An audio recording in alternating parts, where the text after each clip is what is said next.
Bonjour Marc Simonetti. Bonjour. Vous êtes illustrateur et vous avez travaillé entre autres sur des couvertures de livres pour Brajlon. Vous avez aussi illustré George R.R. Martin et Le Trône de Fer, ainsi que Terry Pratchett et les Annales du Disque Monde. Plus récemment au cinéma, vous avez travaillé sur La Cité aux Mille Planètes, Valérian et la Cité aux Mille Planètes de Luc Besson. Désormais, vous participez au lancement de la nouvelle collection graphique des éditions ActuSF Graphique. Comment cette aventure a commencé pour vous ? Eh bien, cette aventure a commencé avec une belle rencontre avec Jean-Laurent. Comme nous nous sommes très bien entendus, nous nous sommes dit qu'il serait sympa de travailler ensemble sur un projet. Et il se trouve que j'étais un grand fan de Royaume de Vent et de Colère. Et Jean-Laurent m'a parlé qu'il pensait en faire une novella tirée du même univers. Et donc, voilà, c'était le départ.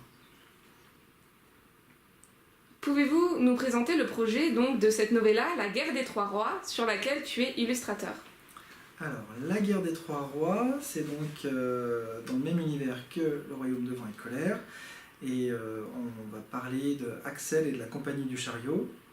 Et donc, tout ça dans le contexte historique de la Guerre des Trois Rois, donc avec Henri de Navarre, le duc de Guise et Henri IV. Henri III. Voilà, je confonds, mais ils sont trois, donc c'est vrai. Quelles sont vos approches graphiques pour le texte et est-ce que vous avez une inspiration particulière quand vous devez illustrer ce type de texte ? Alors là, le but qu'on s'était fixé avec Jean-Laurent, c'était d'avoir un univers graphique correspondant à l'univers historique, donc de pouvoir s'inspirer pleinement de la peinture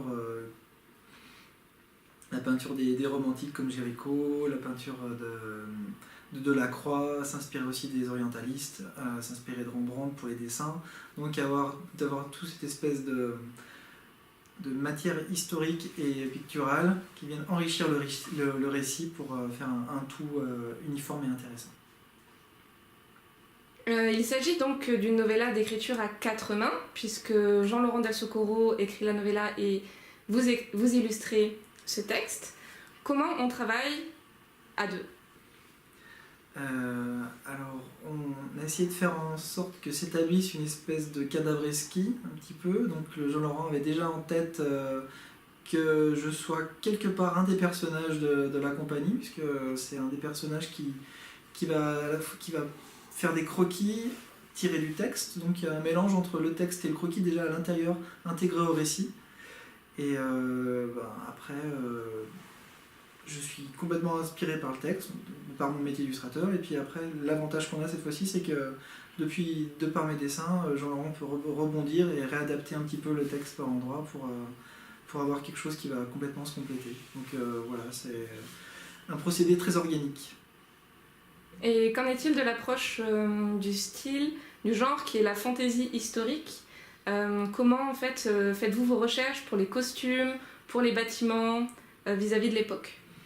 Alors moi j'ai toujours eu cette approche-là, y compris pour la fantaisie pas historique, c'est-à-dire vraiment avoir le maximum de sources historiques valables pour avoir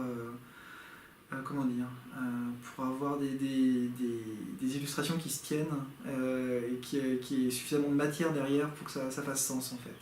Et donc là, avec de la fantaisie historique, je suis allé piocher dans tout ce qui était sur Gallica, toutes les références historiques, toute la matière picturale de l'époque, pour être sûr d'être juste, en tout cas de limiter le nombre d'erreurs. Voilà. Et comme il s'agit du lancement d'une nouvelle collection, est-ce qu'il y a d'autres univers dans lesquels que vous aimeriez illustrer ? Moi je suis toujours enthousiaste pour la plupart des univers, donc je n'ai pas d'univers préféré. Voilà. Donc, l'important ça va vraiment être toujours le texte en fait. Après, quand le texte est bon, l'univers est toujours intéressant. Merci beaucoup, Marc Simonetti. Merci à vous.